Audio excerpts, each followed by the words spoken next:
Hey friends, so I had a kind of strange experience, not strange, but an uncommon experience a couple of days ago. My sense of time is really whack, so I don't know if it was yesterday or the day before, because I was sleeping strange hours and I woke up at a weird time. And I was thinking about a bunch of stuff, and I had been asking, I guess I was working on my book, right? And my book is partially about solving problems in a sense. And I was feeling somewhat stuck, I guess, or just staring at my stuff for too long. And so I decided to ask my friends on Twitter to just share with me random things, like whatever's in their bookmarks, whatever's in their tabs, like just give me something that's not on the timeline, right? Because the timeline is also, it gets really predictable sometimes. It's kind of stale and politics and news and whatever. And I was just looking to shake things up and be kind of bombarded with random information, like truly I mean, again, asking people for random things doesn't give you totally random things. It's like pseudo random, but it's different enough than what I was looking at every day. And there's a bunch of entertaining stuff, and then I was having trouble sleeping. I was lying in bed and I couldn't sleep. That's part of why I asked it. And then I fell asleep and I woke up and someone had linked me a post by Dan Lu. And the post itself, I wouldn't say is like something dramatically out of something that I've never considered before, but I saw it first thing when I woke up in the morning.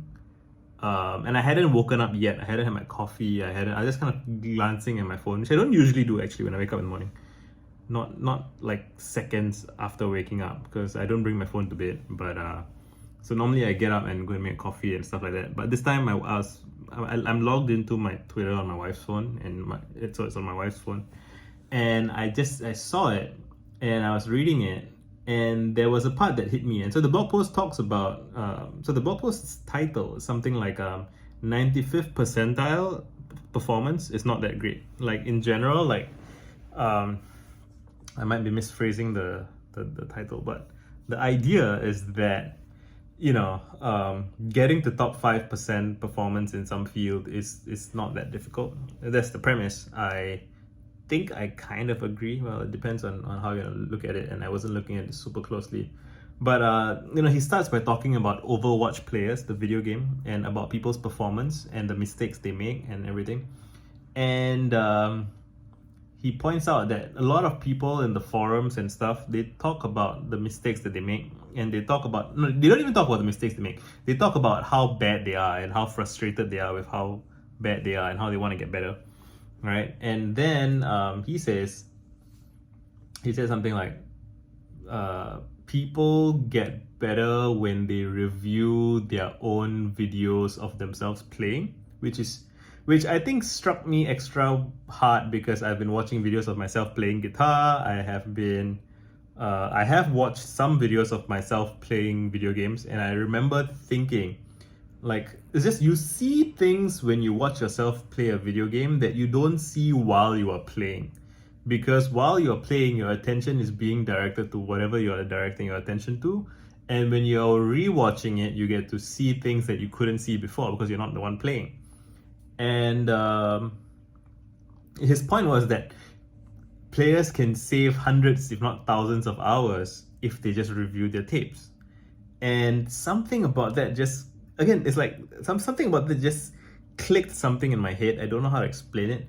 And I just felt in that moment that problems are solvable. It's like, again, it's like, it was saying it now, it's like, I feel like I'm describing somebody's euphoric drug trip while sober. Yeah, problems are solvable. But like in that moment, I guess something about the setup, something about, struggling to sleep the night before, and I have been on a journey of trying to improve my sleep. And I think part of how I am supposed to improve my sleep is that I'm supposed to adjust my belief, adjust my worldview about rest. I wrote a blog post called Renegotiating My Relationship with Rest. And I have to understand exhaustion funnels, which is something else that I'm thinking of making a video about. Like an exhaustion funnel is just when things get worse and you get tired and you get stressed, so you make bad decisions, and your stress-induced bad decisions make you more stressed, and then you get flooded with cortisol in your body, whatever. It's just a cascade of bad things. Things get worse and worse until you have an exhaustion funnel, exhaustion spiral, fatigue spiral, whatever you want to call it. And yeah, so there are a couple of things you want to do, right? One is you want to spot these things when they're going to happen and steer out of it if possible.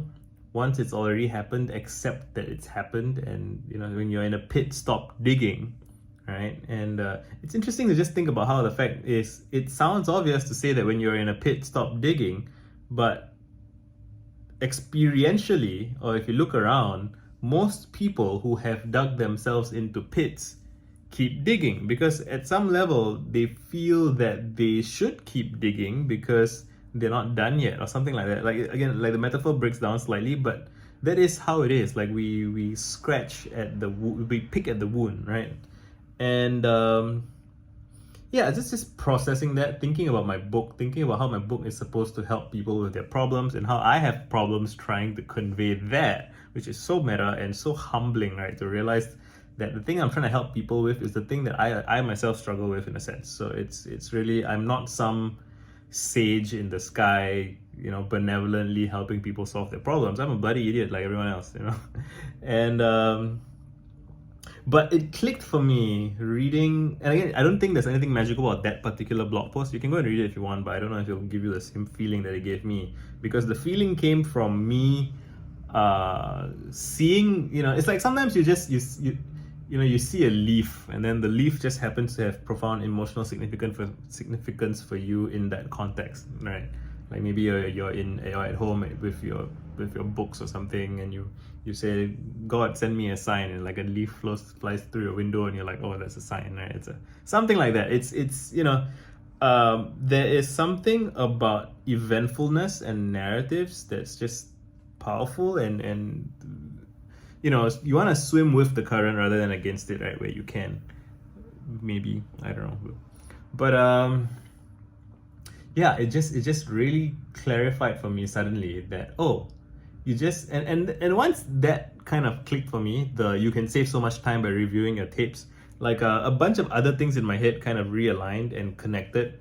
And it's like, you have to define your problems, or you have to try and articulate what you think your problems are, and then you have to solicit feedback. So the phrase solicit feedback, I guess I was getting from the blog post about like looking at your footage. You have to process the feedback, you have to process the data, right? You have to, it's basically kind of the scientific method, right? You have a hypothesis, or you define some problem, you collect the information that's relevant to that problem or relevant to that idea, you process it, you make sense of it, and then the next thing is you have to implement the solution, right? You have to integrate what it is that you think you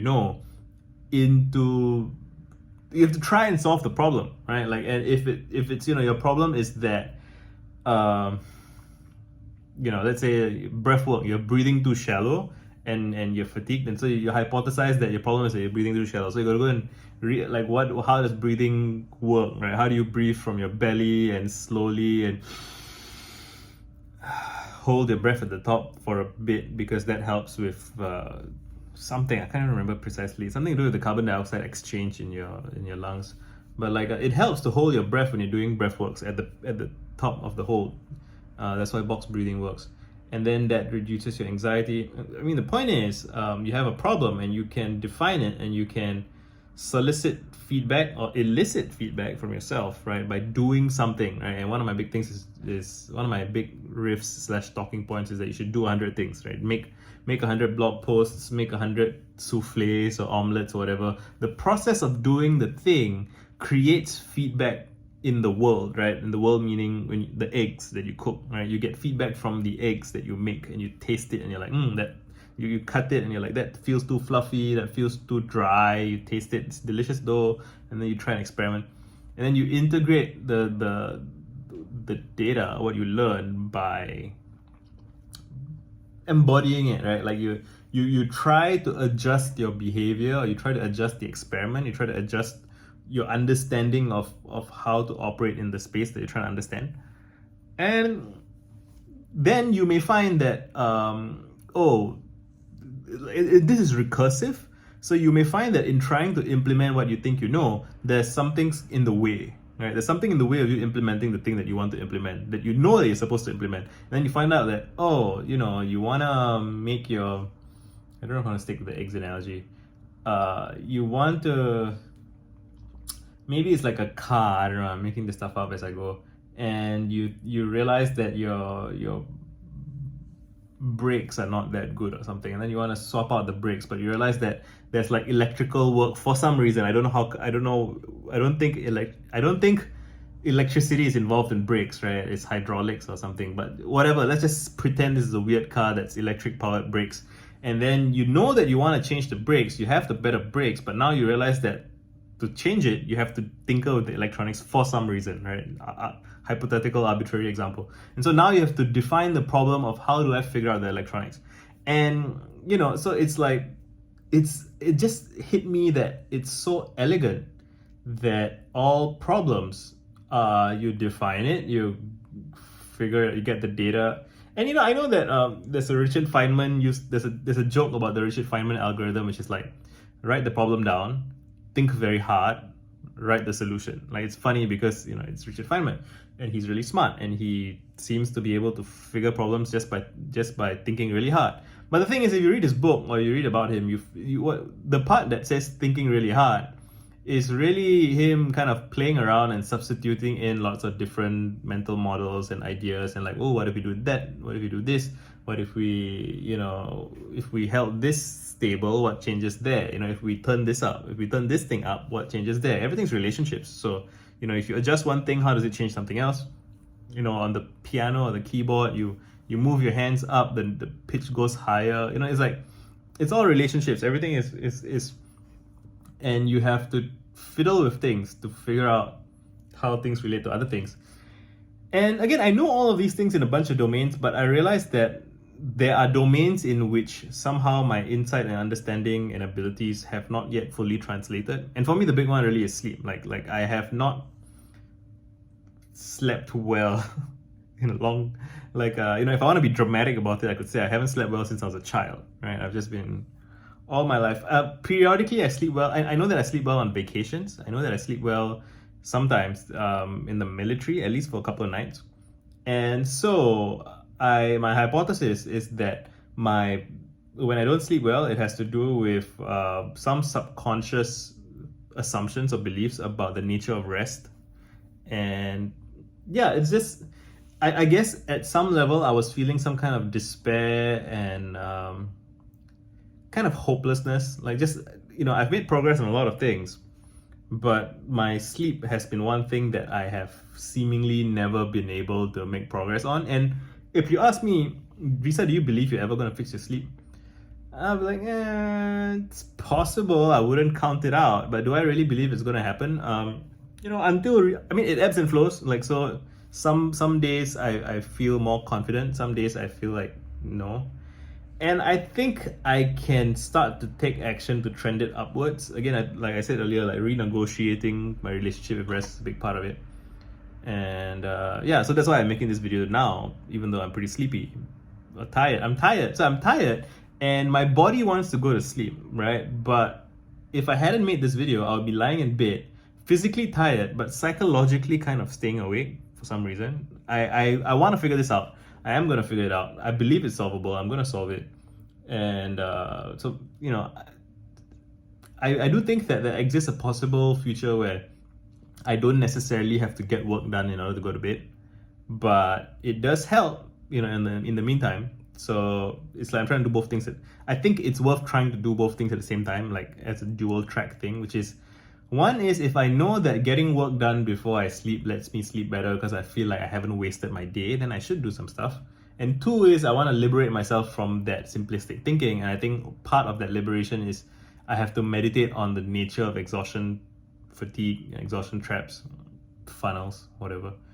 And realizing that, it doesn't help to keep digging. When you're tired, you have to rest. Otherwise, the next day is going to be screwed as well because you're not awake enough to do work the next day, right? So it's that meta level awareness, trying to crawl out of the scarcity mindset.